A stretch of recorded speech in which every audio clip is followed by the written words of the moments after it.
Capítulo 4. La Iglesia entre los gentiles, desde el Concilio de Jerusalén en el año 50 hasta el martirio de Pablo en el año 68 después de Cristo. Por la decisión del Concilio en Jerusalén, la Iglesia quedó libre para iniciar una obra mayor destinada a llevar a toda la gente de toda raza y de todo país al reino de Jesucristo. Se esperaba que los miembros judíos de la Iglesia continuasen en su obediencia a la ley judaica, aunque las reglas se interpretaban ampliamente por tales líderes como Pablo. Sin embargo, los gentiles podían entrar al redil cristiano mediante una fe sencilla en Cristo y una vida recta sin someterse a requisitos legales. Para nuestra información de los sucesos que siguieron en los próximos 20 años después del Concilio de Jerusalén, dependemos del libro de los Hechos, las cartas del apóstol Pablo y del primer versículo de la primera epístola de Pedro, que a lo mejor se refiere a países visitados por este apóstol. A estas fuentes de información pueden agregarse algunas tradiciones que al parecer son auténticas del periodo que vino a continuación de la época apostólica.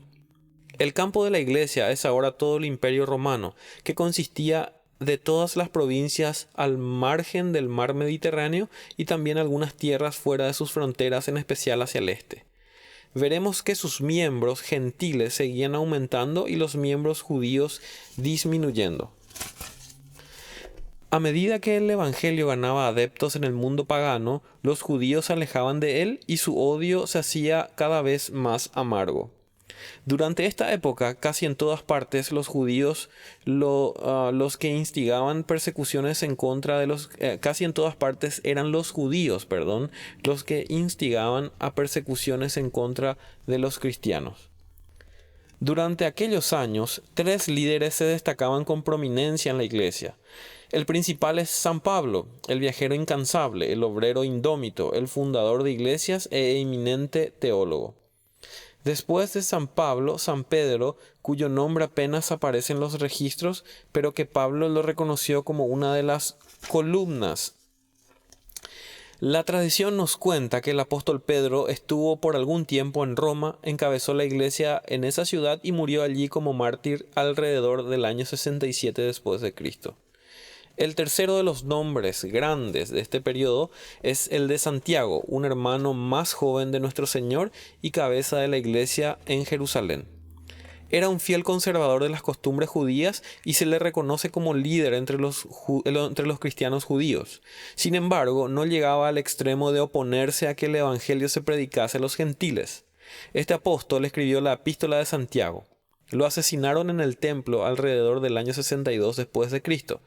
Así es que los 3 líderes de este periodo, además de otros muchos menos destacados, dieron la vida como mártires de la fe. La historia de estos años, según aparecen en los últimos 13 capítulos del libro de los Hechos, solo informan de la obra del apóstol Pablo.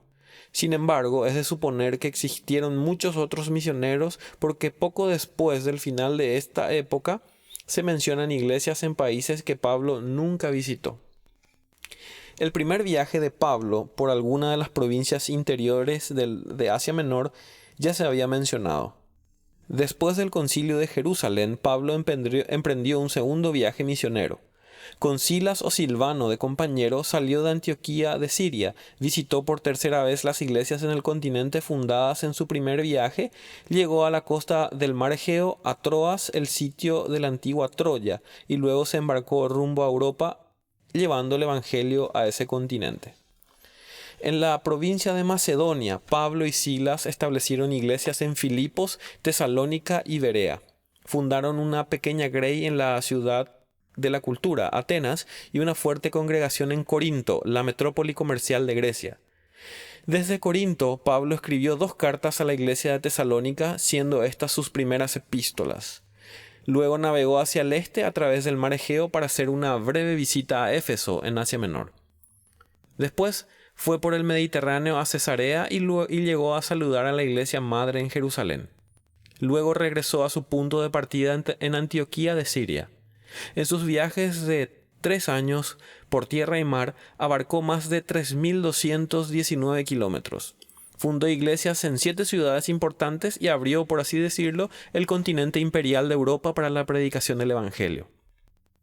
Después de un breve periodo de descanso, Pablo empezó su tercer viaje misionero. Una vez más partido de Antioquía, pero destinado a terminar en Jerusalén como preso en manos del gobierno romano. Al principio su único compañero fue Timoteo, quien se le unió en su segundo viaje y quien permaneció hasta el fin como su fiel ayudante e hijo en el Evangelio. Sin embargo, un buen número de compañeros estuvieron con él antes del final de este viaje. Para comenzar, visitó las iglesias en Siria y Sicilia. Aquí sin dudas incluyó su lugar de nacimiento, Tarso. Luego pasó por su antigua ruta y visitó por cuarta vez las iglesias de su primer viaje. No obstante, después de cruzar las provincias de Frigia, en vez de volver hacia el norte de Troas, fue rumbo al sur a Éfeso, la metrópoli de Asia Menor. Aquí permaneció por más de 2 años, la temporada más larga que residió en un mismo lugar durante todos sus viajes. Su ministerio tuvo gran éxito. El resultado no solo se manifestó en la iglesia de Éfeso, sino también en la propagación del evangelio por toda la provincia. Pablo fundó directa o indirectamente las 7 iglesias de Asia. De acuerdo a su método de volver a visitar las iglesias, de Éfeso navegó a Macedonia. Visitó a los discípulos en Filipos, Tesalónica y Berea, también a los que estaban en Grecia. Al regresar, emprendió el viaje por la misma ruta para hacer una visita final a aquellas iglesias. Después navegó a Troas y de allí pasó por la costa de Asia Menor. En Mileto, el puerto de Éfeso, pidió que buscaran a los ancianos de esta iglesia y les dio un conmovedor discurso de despedida. Luego emprendió de nuevo su viaje a Cesarea y subió hacia Jerusalén. En esta ciudad terminó su tercer viaje misionero, porque mientras adoraba en el templo, el populacho judío lo atacó. Los soldados romanos lo rescataron y para su propia seguridad lo llevaron a la fortaleza llamada Antonia. El tercer viaje misionero fue tan largo como el segundo, excepto los 483 kilómetros entre Jerusalén y Antioquía. Sus resultados más sobresalientes fueron la imponente iglesia de Éfeso y 2 de sus epístolas más importantes. Una de estas fue a la iglesia de Roma, en la que exponía los principios del Evangelio según lo predicaba él mismo. La otra fue a los Gálatas, dirigida a las iglesias de su primer viaje, donde los maestros judaizantes habían pervertido a muchos de sus discípulos. Después de su arresto, Pablo permaneció más de 5 años en la prisión. Por poco tiempo en Jerusalén, luego 3 años en Cesarea y al menos 2 años en Roma. Podemos considerar este peligroso viaje de Cesarea a Roma como el cuarto viaje de San Pablo porque, aún en cadenas, Pablo era un misionero que hacía uso de toda oportunidad para predicar el Evangelio de Cristo. La causa inmediata del viaje fue su petición en calidad de ciudadano romano de que el emperador de Roma lo juzgara. Sus compañeros fueron Lucas y Aristarco, que pudieron haber navegado como sus sirvientes o ayudantes. También iba a bordo un grupo de criminales convictos que lo llevaban para Roma a fin de que muriera en los juegos de gladiadores, además de los soldados que los guardaban y la tripulación de la nave. Podemos estar seguros de que en esa larga y peligrosa travesía todos estos compañeros de viaje del apóstol escucharon el Evangelio. Así como en Sidón, Mira y Creta, donde la nave se detuvo, Pablo pudo proclamar a Cristo. Sabemos que convirtió a muchos en la isla de Melita, Malta, donde después de la tormenta se detuvieron 3 meses. Al fin, Pablo llega a Roma, la ciudad que por muchos años fue la meta de sus esperanzas. Aunque se trataba de un preso en espera del proceso, tenía una casa alquilada donde vivía encadenado a un soldado. Su primer esfuerzo fue, como siempre, alcanzar a los judíos.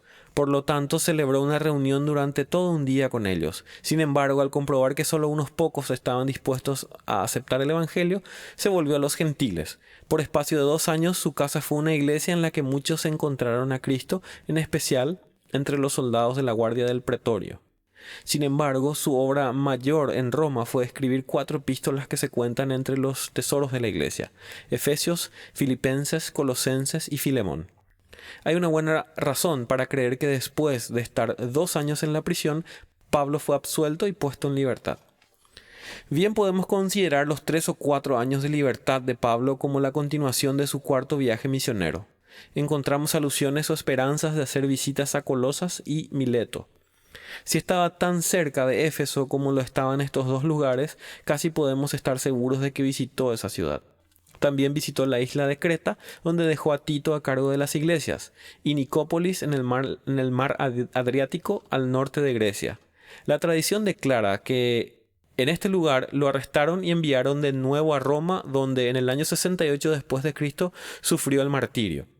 A este periodo también pueden pertenecer 3 epístolas: primera de Timoteo, Tito y segunda de Timoteo, su última carta, escrita desde su prisión en Roma. En el año 64 después de Cristo, un gran incendio destruyó gran parte de la ciudad de Roma. Se ha dicho que el fuego lo inició Nerón, el peor de todos los emperadores romanos, pero esto se discute. Es cierto que la opinión pública acusó a Nerón de este crimen. A fin de librarse, Nerón declaró que habían sido los cristianos los que incendiaron la ciudad. De esta manera dio comienzo a una terrible persecución. Torturaron y mataron a miles, entre ellos San Pedro, a quien crucificaron en el año 67 después de Cristo, y San Pablo, que murió decapitado en el año 68.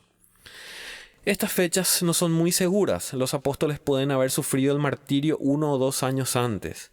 Es una de las venganzas de la historia, que en aquellos jardines de Nerón, donde quemaron a multitudes de cristianos como antorchas vivas, mientras el emperador paseaba en su carruaje, son ahora el asiento del Palacio del Vaticano, el hogar del Pontífice Católico Romano y del Templo de San Pedro, el edificio más grande de la fe católico romana.